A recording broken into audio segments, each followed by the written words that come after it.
तुम्हारे गाल एकदम फ्रेंच रसमलाई की तरह, एकदम मलाई। भाई अगर इनकी तारीफ हो गई हो तो उस तरफ चले। वो ना बाकी लड़कियां भी तेरी तारीफ का इंतजार कर रही हैं। भाई को तो मजाक की आदत ही है ना। वैसे आता हूं मैं, miss me, bye. Mister Kapoor, I hope सब कुछ रेडी है। गुड। आप गाड़ी घर के बाहर ही पार्क रखिएगा। Wait for my orders. Okay? बहुत जल्द आएगा पार्टी का धमाका। और नहीं तो क्या भाभी, जब सही समय आता है तो सब अपने आप ठीक हो जाता है। और अभी अगर नरेन भी सही चल रहा है तो हाथों हाथ उसे लड़कियां भी दिखा देते हैं। क्यों? लोगों की शादी कराने में आपको बड़ा मजा आता है। ये हर प्रॉब्लम का हल शादी नहीं होता है। हर का पता नहीं, लेकिन नरेन को अगर सही रास्ते पर लाना है तो यही एक तरीका है। और कहाँ आज मैं सोचूं और कल उसकी शादी हो जाए। अरे अभी तो 4 जगह बताएंगे, बात चलाएंगे, जब संजोग होगा तो ही कुछ होगा, है ना भाभी? हमारे घर में कितने सालों के बाद फिर से शादी होगी चीजें। मैं तो भैया से अभी से ही कह दूंगा कि नरेन की शादी में कोई कसर न रहे। हाँ हाँ।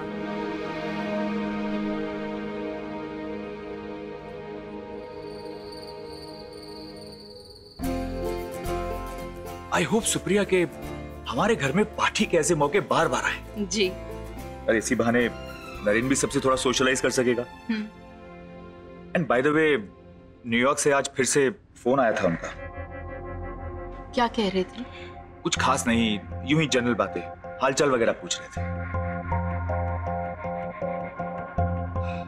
Supriya, now there is nothing to worry about. कल से नरेन में जो पॉजिटिव चेंज देखा है मैंने, उसके बाद तो मेरी सारी चिंता ही दूर हो गई है।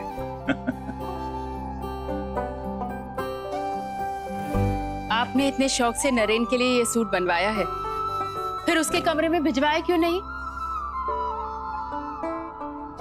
मैंने सोचा कि मैं भिजवाऊंगा तो पता नहीं पहने या ना पहने, तो क्यों ना आप ही। और वैसे भी जब नरेन खुद से समझदारी दिखा रहा है तो मैं उस पर ज्यादा प्रेशर भी नहीं डालना चाहता। इसीलिए वो एमडी वाली बात भी अभी तक मैंने उससे की नहीं। सोच रहा हूं कि 2-4 दिन थोड़ा सेटल हो जाए, उसके बाद आराम से डिस्कस करूंगा। अब तो सारे मेहमान भी आ गए हैं, मैं बाहर चलता हूं। आप भी जल्दी से तैयार होकर आ जाइए। ओके?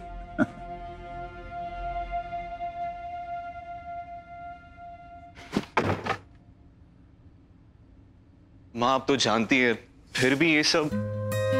तेरे पापा ने खुद सूट का कलर पसंद किया है। तो पापा चाहते कि मैं ये पहनूं। चाहते तो हैं, पर फिर भी उन्होंने खुद से कुछ कहा नहीं। अब मैं अपने मन से ही ये ले आई। लेकिन मैं कुछ ही पहनूं, इससे पापा को क्या फर्क पड़ता है? तो फिर ये पहन लेने से आपको क्या फर्क पड़ेगा?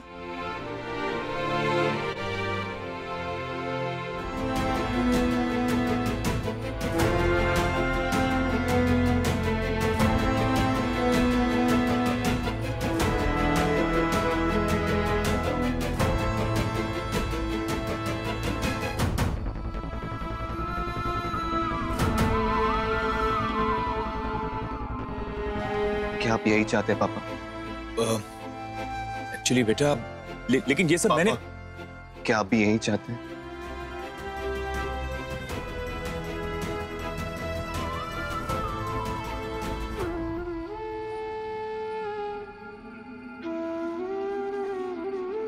कभी ना कभी तो तुम्हें ये सब कुछ संभालना ही पड़ेगा ना।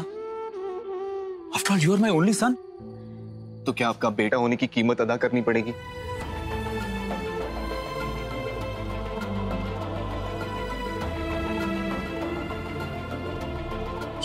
ये कैसी बातें कर रहे हो तुम? मैं जो कुछ भी कर रहा हूं तुम्हारे भले के लिए, तुम्हारे ब्राइट फ्यूचर के लिए तो कर रहा हूं। क्या एक बाप को इतना भी हक नहीं?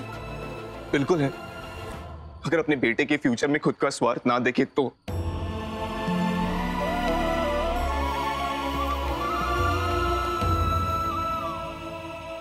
इस वक्त ये तमाशा क्रिएट करने की जरूरत नहीं है। घर में मेहमान आए हुए हैं, सब क्या कहेंगे? और जो मैं कहना चाहता हूं, क्या कभी आपने वो सुनने की कोशिश की है? क्या कहना चाहते हो तुम? हाँ, क्या कहना चाहते हो? क्या है क्या तुम्हारे पास कहने के लिए? सिर्फ 2-4 किताबी बातें? Life is not a book of philosophy Naren. आज पूरे ऋषिकेश में तुम्हारी इज्जत है। लोग तुम्हारा मान सम्मान करते हैं तो सिर्फ इसलिए क्योंकि तुम्हारे नाम के साथ मेरा सरनेम जुड़ा हुआ है। लेकिन ये सरनेम मैंने तो नहीं मांगा ना पापा। मुझे तो तुम्हारी लीला ही समझ नहीं आती। अगर अपने तरीके से जिंदगी जीना बुरी बात है तो नहीं बन सकता मैं अच्छा बेटा। तो क्या बनना चाहते हो? क्या बनना चाहते हो तुम? हाँ, सारी जिंदगी यूं ही किताबों और जानवरों के बीच में बिता देना चाहते हो? Look at me Naren, look at me. तुम्हारी उम्र में मैंने अकेले इतना बड़ा कारोबार खड़ा कर दिया था, और फर्क देखो तुम में और मुझ में। क्या फर्क है पापा? एक दिन आप भी चले जाएंगे और मैं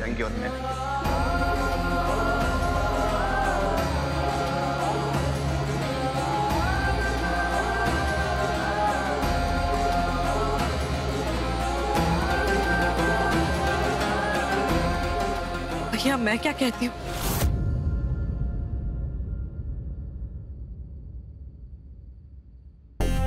for once and for all आज मैं इस बात का फैसला कर लेना चाहता हूं।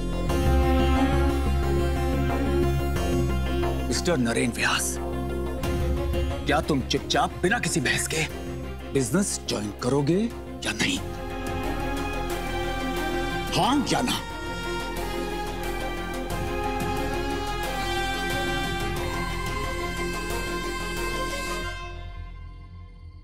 नहीं।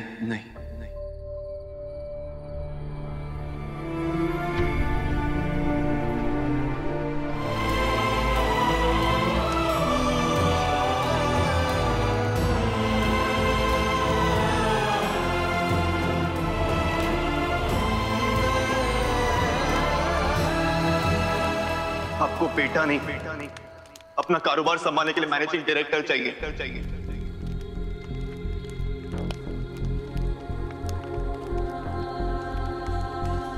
अगर हर बाप की तरह मैं भी यही चाहता हूं कि मेरा बेटा जिंदगी में खुश रहे, आगे बढ़े, कामयाब बने, तो क्या बुरा चाहता हूं? अगर बेटे की खुशी चाहने में एक बाप का स्वार्थ है तो हाँ, हूं मैं स्वार्थी।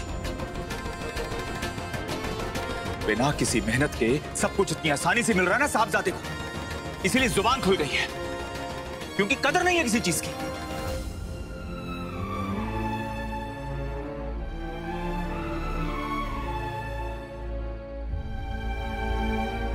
क्या जिंदगी में कभी चैन नहीं मिलेगा मुझे सुप्रिया?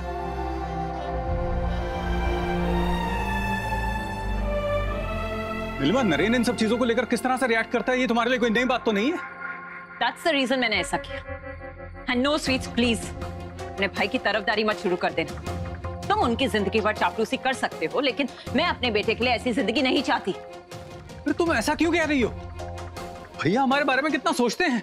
अगर सोचते तो नरेन को एमडी बनाने की बात तुमसे शेयर क्यों नहीं की? कहने को हम एक जॉइंट फैमिली में रहते हैं, लेकिन यहाँ पर सब सिर्फ अपने बारे में पहले सोचते हैं। और जिस दिन तुम्हारे भैया का काम बन गया ना, उस दिन वो तुम्हें और तुम्हारे बेटे को किनारे कर फेंक देंगे। भैया को अगर ऐसा कुछ करना होता ना तो वो कब का कर चुके होते। और रही बात वो एमडी वाली बात न बताने की, तो आई एम श्योर भैया को ये बताने का मौका ही नहीं मिला होगा। Oh God, what is wrong with you? तुम्हारे भैया के सामने तुम्हारी बीवी और बेटी की कोई वैल्यू नहीं। तुमसे बात करने का क्या फायदा? तुमसे बड़ा लूजर तो इस दुनिया में ही नहीं है।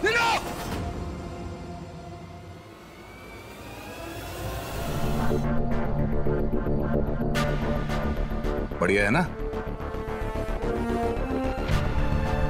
तुम आम खाओ, मैं तुम्हारे लिए एक बढ़िया सी चाय बना कर लाता हूं। भाभी जी प्लीज पूजा को अपने साथ मत ले जाइए। बदले में मुझसे या मेरी फैमिली से जो भी बन पड़ेगा हम करेंगे। आपका बस एक फोन ही काफी होगा। मेरी फ्रेंड की एक बेटी है, टीना। मैं चाहती हूँ एक बार उसे मिल लो। आप जानती मैं शादी के लिए कभी हाँ नहीं करूंगा। अपनी बुआ के जुबान की खातिर तो उसे मिल ले। ठीक है बुआ, कल मैं 9 बजे फार्म जा रहा हूँ, तुम चाहो तो साथ चल सकती हो। हाय Naren, I am Tina. Oh